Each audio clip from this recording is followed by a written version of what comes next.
Hey everybody, Lee Zephyr here. Going to do another video. You may know me also as Lemus or by my actual name James. Um, I'm actually doing a video today. I wanted to do. It's been a while since I've done one for the book YouTube channel. And I'm going to try to start doing some more regular videos on here, especially book-related content or author-related content. But today, what I wanted to do is I thought I would do a little video of basically. I'll figure out the number in a minute, but so many things, whatever, yada yada, number of things that I like to have or do kind of like a ritual. Like I feel like you hear a lot of authors or any kind of artist, whether it be an actor or musician, you always have these little rituals, right? These little things that you do to kind of get yourself in the right headspace or to get in the zone, or things that help you. Everybody has a certain snack or food or drink that they may have to have, some of the like bands and actors, like on their rider contract, it'll say like only purple M&Ms or something, something crazy. And so I feel like everybody has those things, like those go-to get them in the zone kind of thing. That was not the right face for that, but you know what I mean, the in the zone moment kind of thing. So I thought I would do a little video of my personal, like again, it may be different for everybody. Definitely feel free to share in the comments down below if you have any different rituals, if yours may be similar to mine or different, like what you've got to do to get in that zone, or you like to do while you're working that helps your creative juices flow. That's kind of the explanation I was looking for. The things that I do to help get my creativity buzzing and get my brain into that zone to start writing. So today is my first day off of work. I'm off on the weekends usually, so I'm off work today, and while I'm off, I want to try to dedicate at least one day, at least 2 or 3 hours on one of my days off to writing, getting some serious writing time in, or making videos for you guys. So I actually did a little bit of typing this morning already, working on Midnight Ember and the Galloping Ghost, which won the recent poll for the title votes on what people wanted to see me work on next.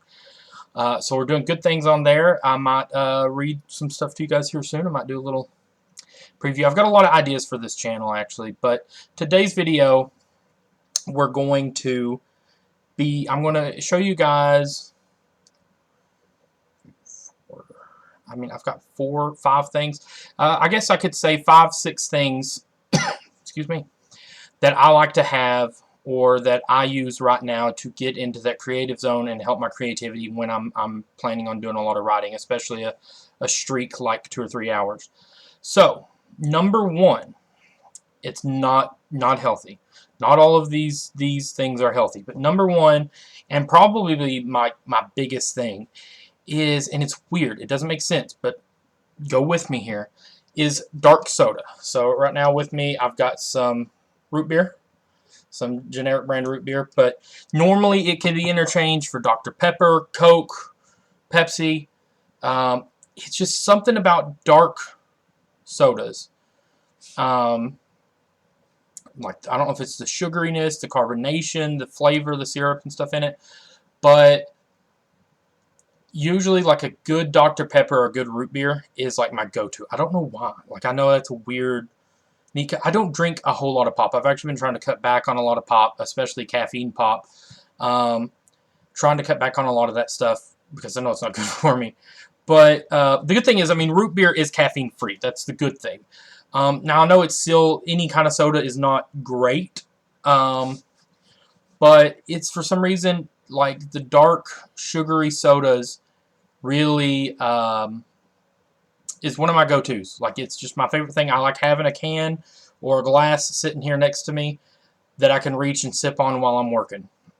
I don't know why. Like, I love water, I love juice and tea and all that stuff's great. But tea, I prefer drinking tea more, like a hot cup of tea. I like that more when I'm reading. And then when I'm writing and working, I want the bad stuff. I want the sugary pop. So my next thing is, now this can be very interchangeable.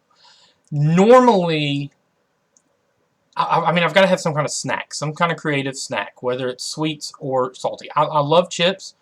Typically when I'm writing, I prefer sweets, which again is not like me in real life. When I'm at my job work, my actual day-to-day job, I prefer like salty snacks like chips or pretzels, stuff like that. But when I'm riding, again, for some reason, I like a lot of sugar. I don't know if it's just because you get that boost, that sugar rush, but and my go-to usually is M&Ms. Normally M&Ms of any kind, peanut M&Ms, peanut butter M&Ms, classic. Like those are my go-to for when I'm getting creative. I like the mixture too of like the sweet and sweet you get from the soda and the M&Ms, which is terrible, I know. But you know, if I don't partake of it a lot. It's not like something I do every day. It's just I do it once or twice whenever I'm riding, and that's kind of like my special cheat snack of the day. Currently, I don't have any M&Ms. So today for my snack, I browsed the cabinets, and we are going to do some classic Lay's potato chips. My nice little coconut bowl here. Got some classic Lay's potato chips, just the regular, just you know the original. Now, me and my wife are of the variety, and many of you may find this strange, but mine and my wife's favorite thing to do with classic Lay's is to dip it in a bit of mustard. It sounds crazy, but I recommend it. It's our favorite way to eat Lay's potato, and we only do that with the classic Lay's. Like you can't do it with barbecue, or I mean, I guess you could, but our go-to is when we're eating classic Lay's is to dip it in a bit of mustard and eat it right up. It adds an extra kick of flavor that is sorely needed. Well, not needed. I'm sorry. That's not needed, but what's the word I'm looking for? It boosts it. It benefits it. Because classic Lay's are great. Like they are good on their own, and honestly, you could probably dip them in anything. But we prefer mustard for some reason. I don't know why. It's just ever since I was a kid, I remember eating it that way. I don't know if that's something my parents did and I just picked up on, but I know when I got with my wife, when we first started dating and stuff, and I found out she was the same way, that she eats it that way. So that's something else in the comments. Let me know what your guys' Lay's and mustard thoughts are. So the next things I wanted to go over that I like to have whenever I'm in a creative mode or zone, or that currently I have, is I like to be comfortable. Right? I mean, any author wants to be comfortable. Any artist, I assume, would like to be comfortable. So one of my favorite things that I've started wearing a lot here lately is cardigans. So as you can see, I've got this cardigan here. I actually got this one at Walmart a couple years back. It's a nice little, like a, I don't want to say beige, but like a grayish type cardigan. I got a tank top on underneath it because it's summertime. And it's really too hot to be wearing a long sleeve cardigan. But when I'm riding, for some reason, I like that. I've got a couple different colors and different styles of cardigans, but I just like I know it sounds crazy, but almost like a blanket. Like when you have a favorite blanket and you can just wrap it, or a jacket that you wrap around you, and it just feels like this kind of comfort zone kind of thing. I guess the term comfort blanket, is one of those things. So that's kind of how I feel with cardigans. I like that it's not necessarily a jacket, like it's not got as many not as utility. It's not as utility as like an actual jacket, and not as, like when I think of a hoodie or jacket, I usually think of like wearing them out. I know some people are different. When I was in school, I used to wear hoodies all the time. Hoodies was my comfort blankets, my comfort zones. Everybody knew it. That's what my mom always told me. She's like, she would get me hoodies every year for Christmas and birthdays. She'd get me a new hoodie because she knew that was my favorite thing, that was my go-to to wear. And now that I've gotten older, I guess this is just my next kind of transition out of that into the indie author stage, is wearing cardigans. But I really do like it. Like I said, I've had this one for a while. I've gotten a couple more over the past couple years. But when I'm riding, it's something that kind of puts me in that comfort zone, and puts me in that relaxed state of mind where I can really just let my brain kind of flow with things. Another thing that I like to have is, which you've seen me wear a couple times, is my glasses. Now, these are not reading glasses. I probably should get reading glasses. Typically, I don't have like prescription glasses. These are actually blue light blocking glasses, blue light lenses. And this, because I work at a office job, where I work is I do data entry and stuff, computer job. And so I do a lot of, you can see the reflection, you can see me seeing me. It's fun. I do a lot of typing and looking at computer screens all day. And then obviously, if you're like me, you do a lot of looking at your phone screen every day, you know, staring at your phone where it's playing games, checking Instagram, YouTube, Facebook, all the fun stuff. And then obviously whenever I come home, whether it's watching TV or playing Xbox or doing book stuff, working on my book stuff, it's a lot of blue lights. And it a lot of times if I have like an overload of that, it does cause me to get some headaches and cause my eyes and stuff to I have to kind of do these where it kind of twitches out. And so me and my wife invested in getting some good, I think they were $20 at Walmart, blue light protection glasses to block the light from like the screens and stuff.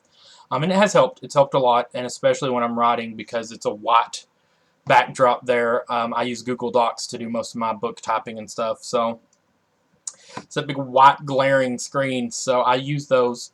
So let's count it off here, see how many things we've gotten so far. We've got the root beer, or some sort of soda, preferably a dark soda, chips, and or sweet. So it's some kind of snack. So some kind of little snack just that I can grab while I'm working kind of thing. You know, I'm typing, I can grab a chip, eat it, and type more. Some kind of snack like that. So that's 2. 3 is the cardigan. 4 is the glasses. And 5, which is essential to any person who creates things, I think, me personally. Now, granted, I know it's probably a little bit different if you're a musician creating music. Well, I don't know. Actually, I have a buddy of mine that he creates music. He writes music and stuff. And he said even for him, this is an essential thing because it helps to get his creative juices flowing and helps him to know what he's doing. It's a good playlist. You got to have good music. Like I said, so my buddy, even though he actually, his creativity, his art is music, he still has a playlist on his MP3 player that he said he likes to listen to kind of inspire him and motivate him for when he's making his music. Also, so he knows that with his, he's not going to see. That's where I would be afraid. Like if I was creating music, I'd be like, if I start listening to it, it's gonna. I may copy something, but that's why he says he does it. So that way he can know the notes from the music, that same type of music that he makes, so that he's not just repeating what they're doing, or if he is, he can change it up so it makes it his own. And so it's really cool. So I know with me, with writing, with doing the indie author thing and doing the writing books and poetry and stuff, I gotta have good music. Like, it's just, I have a playlist. I have my Spotify. Maybe this will be a future video and go through some of the songs on some of these. And I know there is a blog on my leezephyrbooks website that you can actually see that I did talking about music and playlists to write to. But on Spotify, I have like 4 or 5 different Spotify playlists, each one dedicated to a different book that I'm writing. So like Story of a Hero, or the Phoenix Main Saga, The Princess and the Squire, my first book that is on Amazon and Audible for anybody that wants to get a copy.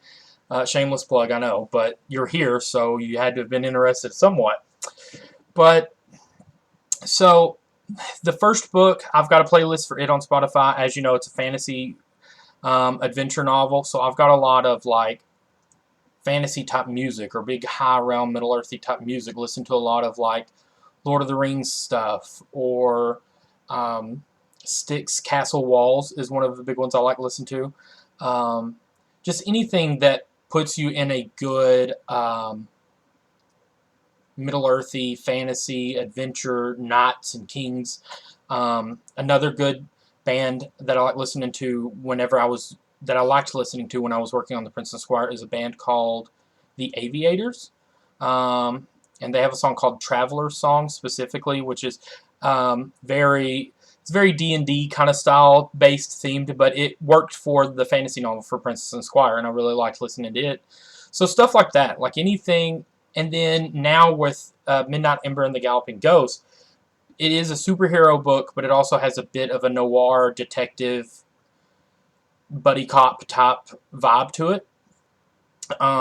So I've been listening to, and I've got a playlist with a lot of that type of music, looking for a lot of like old noir mafia film soundtracks or music.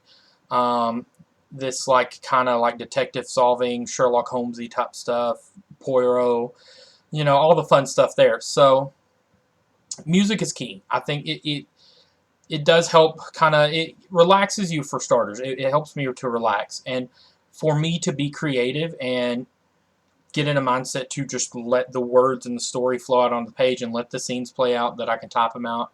I've got to have a clear head. I've got to be distracted from, I can't be thinking about work or bills or what I'm going to have for dinner, what dishes need done tomorrow, or if laundry needs done the day after tomorrow. I can't think of any of that because it blocks my brain, which is, I have enough trouble with writer's block anyways without all the outside stuff. So when I'm ready to get into the zone for writing and I got that 2 or 3 hours, I don't want to spend that 2 or 3 hours trying to think of what to write and getting 2 sentences out. Obviously, I want to be productive as possible. So all of these little things, actually, all of this takes part. That's why a lot of it, you notice, is like comforting stuff that just makes you feel good or relaxes you. Sugary soda, some kind of snack, salty or sweet snack, the cardigan to kind of put around me, and then the music, getting a good playlist. It all just kind of clears my brain, and I can just kind of take a moment out from everything else and kind of let myself drift into the characters and drift into the world of the book. So, I, I, I was looking for the words. Ironically, you come to an author's YouTube channel who can't find the words. Uh, welcome to life. I'm not distracted enough. That's the problem. My creative juices aren't flowing quite as well as I'd like them to be. So, what it is I like to be able to put myself into that world. I think my whole purpose, and I think I've said this in some of the other videos, for writing books, and the reason I want to share my stories that I have tons of stories and book ideas inside of me and in my head, and that I've either worked partially on before or that I've got ideas for in the future. And my whole thing is sharing an escape. I often kind of say that escape into the pages is one of my favorite, like, slogan, mottos, whatever. Um, which, again, you can escape into a movie, into a video game. I love anything with a good story, a plot that, like I said, all these things going on outside in the real world, especially after last year. We had a pretty chaotic year. A lot of us are still recovering from last year, still haven't recovered from last year. I know things are starting to get back to normal, but it's not even been a whole year yet since last year. It's been half a year since we left 2020, so there's still and a lot of the world, that's still a lot of noise in the world. And my favorite thing has always been to escape into these stories, whether it's books, movies, TV shows, video games, music, a good painting, like art of any kind. I'm a big supporter of. And so with my books, I want to be able to provide an escape for you guys, for other people. I want to be able to provide a story that is rich enough and that is interesting enough, or that other people can escape into, even if it's for a short time period. I think Princess and the Squire, the audiobook runtime is 4 hours, 4.5 hours. But that's 4.5 hours that you are engrossed into a story, that you're no longer in America or whatever country you may be in. You're no longer on this earth. You're in Pyrost. You're with Jimmy and Sally going on an adventure to save the kingdom. You're not worried about what virus is going to hit next or what stock market's going to drop.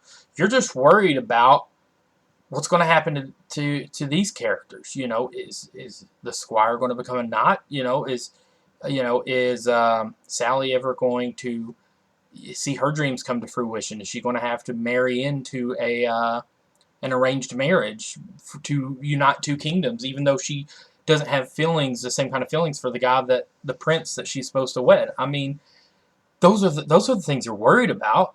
And if I can provide that even for 4 hours, then that's something. It takes your mind off. It gives you a chance to relax. So when I'm writing, I want it to be the same. I want to myself to escape when I'm trying to write and create these characters in the story in the world. I want to pull myself into that story. I want to be the third person behind the camera that's writing things down. I don't see myself as Lee Zephyr at a table or at a desk typing and snacking on chips. I see myself as Lee Zephyr behind the main characters, out of frame, so to speak, writing down, watching what's going on. And when, a big action sequence, I see myself kind of like, okay, this just happened. I got to write this. Oh, he just, did he really just say that? Did she just say that? Okay, well, that's going, I'll write that down too. I like to see myself as a scribe of the events, being there as they happen, being there in the story as it happens, being in the tavern while Berto the Bard sings his songs. I'm just at the table 2 or 3 seats away from Jimmy and Sally that you don't notice. I'm one of the extra onlookers. And that's how I like to put myself into the books and how I like to see it. And I feel like that gives me a unique perspective to kind of write that down and to help the escape, because it helps me escape. When I'm writing, it's just as much an escape as reading because I am in that world. And so I've gotten way sidetracked here, but hopefully it's some good information that you guys will appreciate. I know I get a lot of questions a lot of the time about my process and about writing and how I got my first book published, and I will do more videos on that. I want to do a video series where I go from point A to point B, talking about my journey, becoming an indie author, and getting published. But for today, I wanted to go over 5 things that I use, five necessities that I have to help my creativity, to get into my writing or get my creative mind open, flowing, whatever description or term that you want to label that. But five key ingredients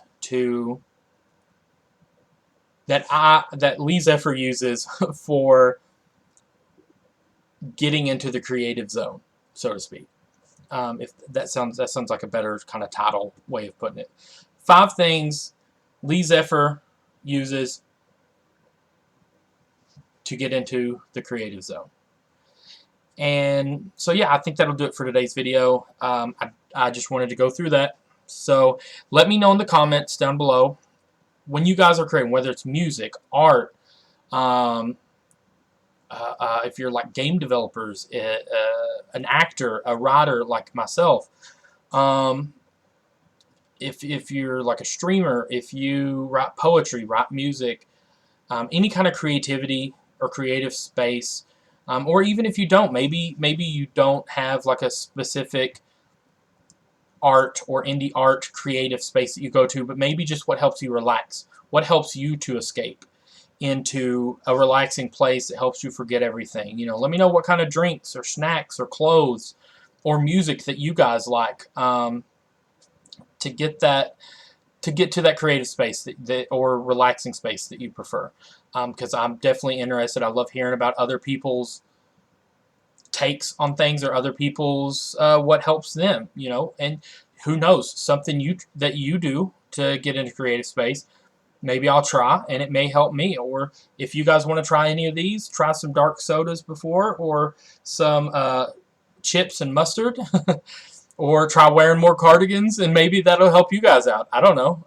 It works for me. It could work for us all, or it could just work for me. But hey, it works, and that's all that matters at the end of the day. So I want to thank you guys for coming on down to escape into the pages with me this week, as you will. Definitely going to try to do some more videos for you guys soon, and I've had a blast with you guys so far. Thank you for all the support. Remember to like, comment, subscribe, and share. Tell everybody. Share it around. Spread the word. And also, if you've still not got a chance to check out my first novel, Princess and the Squire, it is available on Amazon in audiobook, ebook, and paperback, and it is available on Audible also in audiobook. I'll try to leave links to all that down below. Follow me on Instagram, leezephyrbooks. Follow me on Twitter, which I think is leezephyrbooks, or it may just be Lee Zephyr. Follow me on Facebook, leezephyrbooks. And on my Facebook, it actually has my Twitter, YouTube, Instagram, and my website, my actual webpage. You can subscribe there for newsletters and updates and the blogs and such. So yeah, be sure to chime into all that so that ways you guys stay updated and don't miss out on anything. And thank you again, and have a great day.